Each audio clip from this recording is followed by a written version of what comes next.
So hello students. So in the last lecture we see that this based on the portability sprinkler irrigation systems are classified into this following types, right? Which is a fully portable system, second one is semi-portable system, third one is a semi-permanent system, solid set system and permanent system, right? So first we talk about this fully portable system. So here the description is a fully portable system has a main pipelines, sub-main pipelines, lateral pipelines, sprinklers, and the pumping unit portable. These all are the system consisted, right? So these are this all parts of this fully portable system, which is main pipeline, sub-main pipeline, lateral pipelines, sprinklers, pumping units, right? So it is designed to move from the one agricultural field to the another or different pump sites in the same field, so that the system can be moved manually or mechanically by a mechanical power, right? So that whenever this system moved manually or mechanically by a mechanical power, right? So the system operated manually. When we operated it manually, then it's called a hand move system. And when it operates mechanically, so that he called wheel move system. So in this system, main pipeline and the lateral pipelines are both separated and then moved in manually, right? So in this system, the entire lateral pipeline set is mounted on a wheels and is moved as a one unit. So in this system, the location of pumping unit and the water sources are not fixed. It can be easily moved by this wheel move system. Next is a semi-portable system. In this semi-portable system, it is modified form of a fully portable system, right? So in this in which the location of water source and pumping units are fixed, but the main pipelines and the lateral pipelines are portable, right? So in this system can be mainly used for irrigating more than one field if there is an extended main line to which portable lateral pipelines can be easily connected, right? Next is a semi-permanent system. This system has a portable lateral pipelines, but main and sub-main pipelines are permanently laid and are usually buried. So further, the source of water and pumping units are also fixed. Next is a solid set system. So in this system, lateral pipelines and the main pipelines are fixed in positions. So this system has a large number of laterals spread over this entire field. So the laterals are fixed in the field at the beginning of the crop season and remain there throughout the crop season. So it is very useful in which requires short and frequent irrigation. Next system is permanent system. So it mainly consists of permanently laid mains, sub-main, lateral pipes, source of water and pumping units. So the main, sub-main, lateral pipes are usually buried below the plug depth, right? So that the sprinklers are permanently fixed on these risers. So here there is a difference between portable mains and buried mains. First one, portable mains can be easily moved from one agricultural field to the another whenever a buried mains fixed to cater for design area only. Portable mains can be used on all over these areas when the buried mains restricted to the area that are to be irrigated permanently. So no installation costs are involved in portable mains, whether this buried mains considerable cost involved in digging, laying and burying in the buried the lines, right? Field handling affects the useful life of these portable main lines, right? Hence, the buried main has much longer life as pipelines are not handled. So, annual maintenance cost of portable mains is more after installation, whether the annual fixed cost of buried mains is usually lower. So, interfere with planting and cultivation operation, right?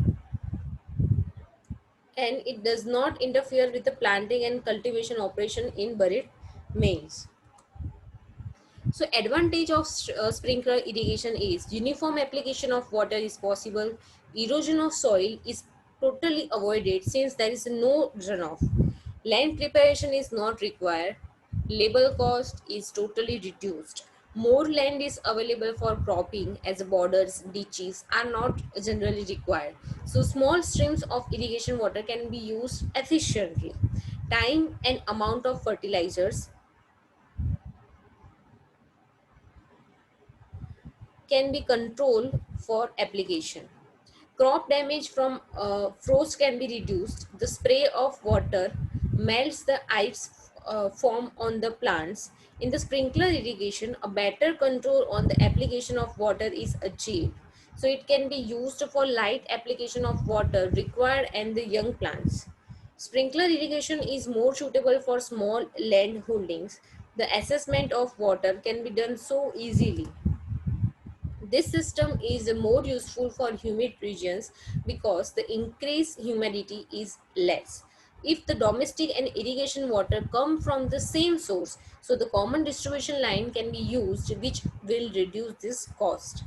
Pumping units of the sprinkler irrigation system can be used as the standby from the drainage pumping system if it is required. Now, what are the limitation of sprinkler irrigation? Wind may distort sprinkling pattern. Water must be clean and free from sand, etc. Constant water supply is needed for the most economical use of equipment of the sprinkler irrigation system. Power requirement is high. Initial cost is high.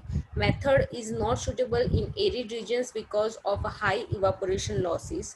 Method is not efficient for clay soils with this poor index.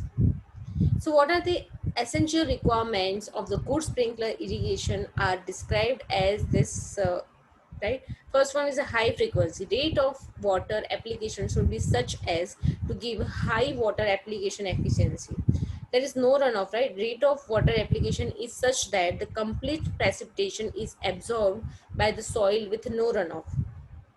Control use of water. Water applied is consistent with the capacity of the soil to hold the water crop use. As the water is applied in small droplets, there is no damage to this crop. Uniform watering. Sprinkler systems should provide uniform depth of water on the farm, increase surface. So variation in depth of water applied to any part of the farm should not be more than 10%. Now talk about moisture distribution. Satisfactory moisture distribution is achieved in the field with the selected spacing and operation pressures. So in the gentle spray, fine seedling and young plants require gentle spray. Such a spray require high pressure to break water drops at the nozzle. Portability. The parts of sprinkler system should be light so that they can be easily transported manually from one place to the another place. Wind velocity. Wind velocity should not be more than 60 km per hour so as not to affect the water distribution system. Talking about layout, lateral lines are essentially set at an angle to prevailing wind direction. Now, jump about this new topic, drip irrigation. Drip irrigation is also called trickle irrigation. It is one of the latest development method of irrigation which is becoming increasingly popular in areas with water scarcity and salt problems. So this method was first introduced to the Israel. In India it is being increasingly practiced in Gujarat, Maharashtra, Kerala and Karnataka, right? So in drip irrigation, water is applied in the form of drops directly near the root of the plant through a special outlet device called emitter or a dipper.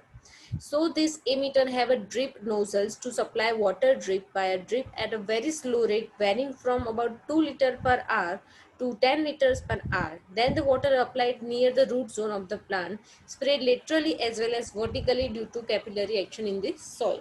So the water applied is just sufficient to keep the moisture within the desirable range of the plant growth, right? So these are this drip irrigation. So in the next lecture we discuss about this method of drip irrigation and how it can be worked, right? So till that, thank you so much. If you have any query about this lecture, so you can contact me or ask any question if you have, right? Thank you.